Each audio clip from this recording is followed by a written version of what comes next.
السلام عليكم داودي كسو دو جنالك Somali Ogal Media فضلا هدي aad nagu cusub tahay subscribe saar sidoo kale gambaleelka furo si aad ula socoto fiidiyoo walba oo aan soo gelino insha Allah maanta muuqaalka cusub waan idinku talagalnay waxaan idinkula wadaagaynaa maxaad ka taqaan oo aad ka xasuusataa in badan waa aad maqashay qisada iyo sheekada iyo sidoo kale taariikhda Taaj Maal ayaan maanta muuqaalka kaga hadli doonaa taariikhdeeda ee mar kale ku soo dhawow channelka subscribe na saar dad ku cusub tahay like si videogan sidoo kale dhameyso si aad uga bogato su'aalo kala duwan oo aad maskaxdaada iska weydiinayso oo ay ka mid yihiin yaa dhisay Taaj Maal xilligee la dhisay maxaa lagu dhisay sidee loo dhisay iyo sidoo kale hadda Taaj Maal maxay tahay maxayse u noqotay meelaha dunida ugu caansan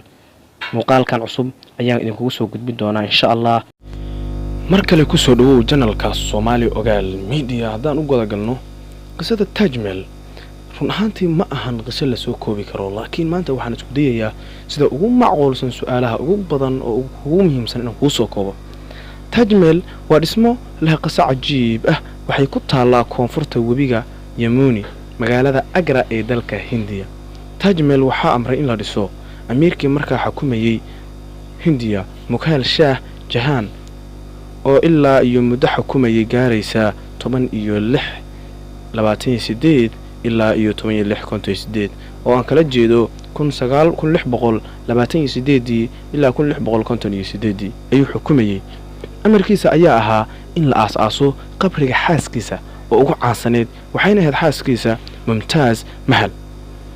xabaashi Mumtaaz Mahal waxay udub dhaxaad u noqotay dhisme ka kooban 17 hektar oo ay ku jiraan masaajid iyo waliba qolal kale iyo guryo kale oo loogu talagalay martida markaas iimaanaysa ayaa loogu talagalay qolalkaas oo gooniga oo ay leedahay Taaj Maal haddii aan waxay ka u guda galno sababta lahayd in la aasaaso Taaj Maal waxay ahayd Mumtaaz Mahal oo ahayd sababta ka dambaysa inaan ka hadalno qisada maanta oo aan ka hadlayna Taaj Maal ما أيسد ممتاز ما هلديس جري لهين ما جري لهين وحنا بالله يرادو Taaj Maal sababtoo ah ayada ayaaba loo dhisay oo aaskeedii ayaa sababay in la dhiso waxay Mumtaaz Mahal dhalatay 27 Abriil 1593 waxayna dhimatay 17 Juun 1631 iyadoo 38 sano jirta sanad kadib markii ay dhimatay ayaa si toos ah loo bilaabay dhismaha Taaj Maal 1632 maadaama boqor Muuqaal oo ayada aad u jeclaa oo ahayd xaaskiisii koobaad ahaydna boqorada wadanka dhisida Taaj Maal waxa injineer ka ahaa Abdulhamid Lahuri markii uu dhameeyay ayuu wuxuu bogiisa ama buug uu qoray oo ciwaan kaga dhigay oo ku magacaabay Taaj Maal rawdatu munawwara taasoo macnaheedu tahay xabaashi ifka waxyaabaha lagu dhisay Taaj Maal ayaa iminka naadir ah in la helo waxaana loo adeegsaday qalab kala duwan oo laga keenay Hindiya iyo waliba Aasiya waxa la rumaysan yahay in ka badan 10,000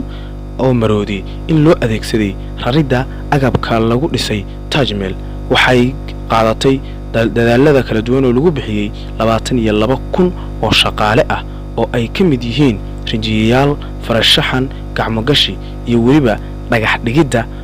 si loo qaabeeyo aas-aaska iyo bilaabida Taaj Maal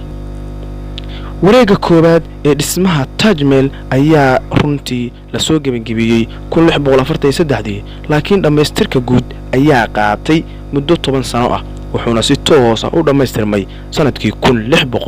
1653 waana xilliga sida tooska ah ay u dhameystirantay dhismaha Taaj Maal waxaana lagu qiyaasay lacagta ku baxday 32 milyan oo rupees oo sanadkan 2020 ka noqonaysa 70 milyan oo rupees oo u dhiganta